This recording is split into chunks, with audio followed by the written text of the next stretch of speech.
안녕하세요. 급한대장입니다. 구독과 좋아요, 알림 설정, 그리고 댓글까지 부탁드리겠습니다. 요즘 뭐 참 분위기가 좋습니다. 그죠? 굉장히 좋고, 전혀 나쁜 상황이 없고요. 그리고 이 움직임에서도 계속 여기서 이런 식으로 버티는 과정이 있겠으면 그 다음에는 이렇게 또 신고점을 향해서 갈 가능성이 높다, 이렇게 보시면 되고, 도미넌스가 지금 굉장히 중요한 상황인데요. 이게 4시간 봉을 봤을 때도 되게 유의미하게 추세를 깨려고 하는 모습들이 보여요. 그러면 이게 어쨌든 요 7일 이동평균선과 그 다음에 25일선이 데드크로스가 나오고, 여기까지 데드크로스가 나면 그때부터는 좀 재밌는 일이 많이 일어날 것 같다라는 생각이 듭니다. 근데 우리가 지난 도미넌스 장에서 바로 비트가 올라가는 상태로 바뀐 게 중간중간마다 올라가는 경우도 있었지만, 큰 추세가 이렇게 무너질 때 이 7일선이 요게 데드크로스가 난 시점이 사실 거의 마지막 저점 구간이었거든요. 도미넌스의 단기 저점. 그래서 우리가 그런 걸 좀 살펴봤을 때는 안심은 할 수는 없는데 언제든지 바뀔 수 있으니까. 근데 그래도 유동성이 정말 많기 때문에 항상 알트장이 오려면 유동성이 뒷받침이 돼야 되는데,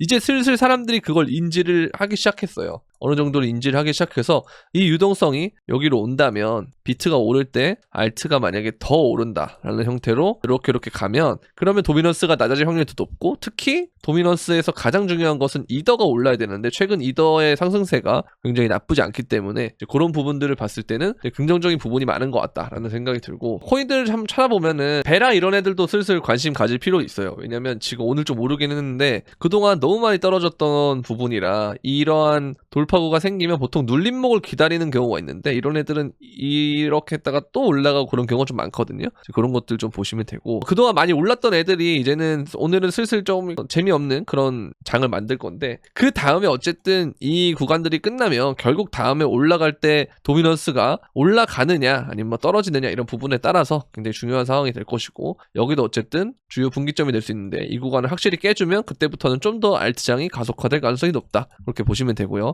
여전히 원칙은 지켜주셔야 된다. 왜? 우리가 이러한 움직임을 겪어도 제가 금 차트를 많이 말씀을 드렸는데요. 금도 추세가 깨질 수 있는 기회들이 몇 번 있었는데 그때마다 이렇게 올렸기 때문에 그런 상황들이 될 수도 있거든요. 그래서 항상 그런 부분들은 우리가 리스크 관리라고 생각을 하고 비중 조절은 해주셔야 된다. 그래서 비트코인도 갖고 있고 현금 비중도 갖고 있고, 나머지 알트코인을 항상 제가 말씀드렸죠. 잘게 쪼개가지고 천천히 매수를 해 나가면 된다. 그러면 사실 이런 장이 오든 저런 장이 오든 다 대응이 어느 정도는 될 수가 있잖아요. 그래서 우리가 그동안 알트가 재미없었던 그런 시점들을 봤을 때 여기 보면은 알트코인 도미넌스 이런 걸 보시면 이 구간에서도 마찬가지로 대응이 가능했고, 이렇게 올라가더라도 갑자기 떨어지는 순간도 발생을 하기 때문에, 그래서 우리가 이런 걸 봤을 때 조금 더 추세가 올라가야지만 우리가 알트장을 완전히 컨펌을 할 수가 있는 것이지, 그 전까지는 사실 뭐 항상 예의주시 해야 되는데, 그럼에도 불구하고 마냥 예의주시만 하다가 그쵸? 그냥 갑자기 올라가 버리면 닥쳤던 게 지붕 쳐다보는 그런 꼴이 날 수가 있잖아요. 그래서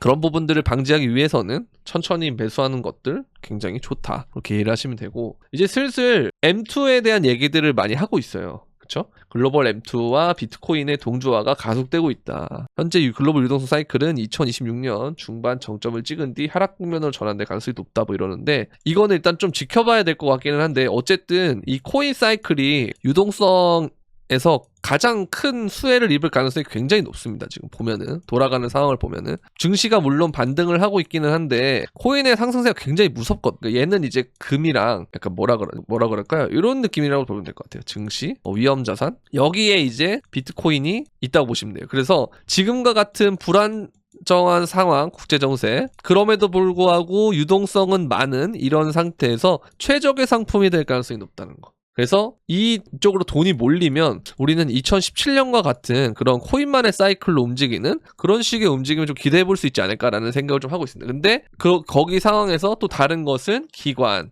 그 다음에 뭐 국가, 이런 애들마저도 관심을 갖는 최초의 사이클이 된다는 거죠. 그래서 이런 것들은 굉장히 긍정적이다. 이 얘기를 제가 무슨 새로운 얘기들을 하는 게 아니에요. 제 영상을 계속 보신 분들은 진짜 똑같은 얘기만 맨날 한다고 할 정도로 정말 많은 횟수로 제가 이런 말씀을 드렸거든요. 이런 빈도가 많게 이렇게 말씀을 드렸는데, 여기서 우리가 생각해야 될 건 뭐냐면 바뀐 건 가격밖에 없어요.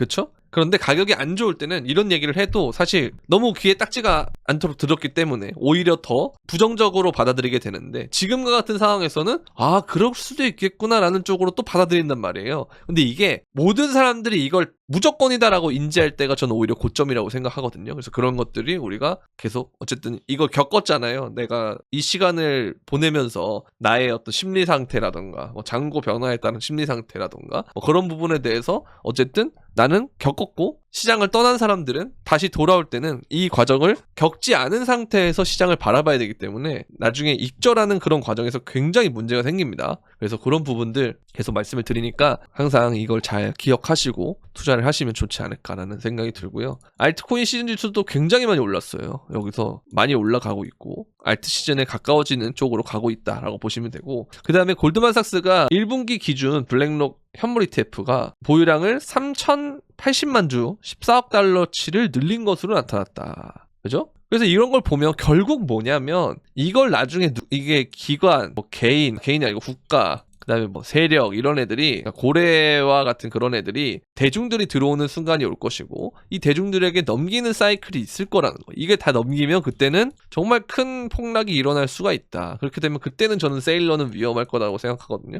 근데 그게 아직까지는 오지 않고 더 와야 돼요. 이게 오려면 더 올라야 돼요. 제가 여러분들한테 항상 보여드리는 게 금 바로 밑에 비트가 오면은 전체 자산 중에서 2등을 차지하게 되면 그때는 저는 진짜 신세계가 열린다고 생각을 합니다. 그럼 이때는 진짜 모든 사람들이 여기를 주목할 수밖에 없고 부정하던 사람들도 여기에 돈을 넣게 돼요. 그럼 그때가 정말 마지막 진짜 우리가 생각하는 랠리 가 될 가능성이 높다라는 겁니다. 그렇게 보시면 되겠고요. 자, 그리고 마이클 세일러식의 비트코인 매집 전략을 코인베이스 CEO가 고민을 했지만 포기를 했다. 그게 리스크가 컸다라고 하는데, 여기서 중요한 건 뭐냐면 이거예요. 다만 암호화폐 보유는 앞으로 늘려갈 방침이다.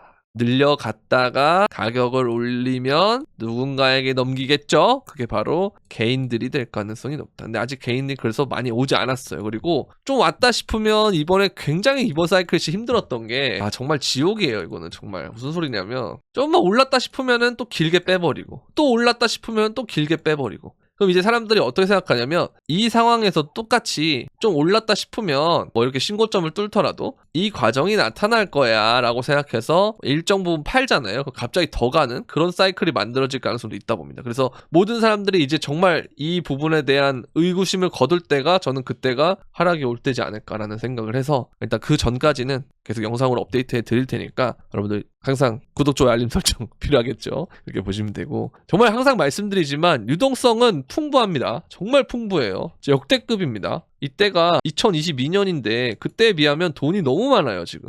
근데 그때의 가격을 아직도 알트들은 회복 못한 게 많죠.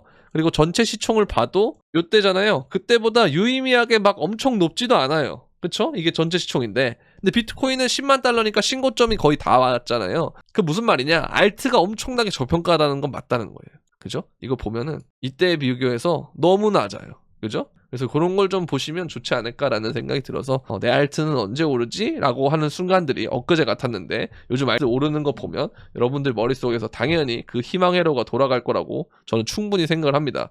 근데 그 희망회로 너무 돌리진 말고, 그렇다고 해서 돌리지 말라는 것도 아니에요. 그냥 딱 어느 정도 중심을 잡으면서 너무 휘둘리지 않게끔만 딱 중심만 잘 잡으면 적절한 희망회로는 저는 지금과 같은 장에서는 도움이 될 거라고 생각하니까요. 걱정하지 마시고 계속 임해주시면 될 것 같습니다. 주말 잘 보내시고요. 저는 또 시간이 되면 계속 바로바로 영상을 찍을 텐데 항상 영상 많이 시청해주셔서 감사드리고, 도움이 되셨다면 구독과 좋아요, 알림 설정 부탁드리고, 또 여러분들이 투자를 하다가 선물이나 그 다음에 현물 같은 것들이 좀 애로사항이 발생한다 하시면 현물은 멤버십, 선물은 선물 이렇게 가입해주시면 되고, 영상 설명란에 가입하는 링크가 있다는 거 참고해주시면 되겠습니다. 그럼 안녕.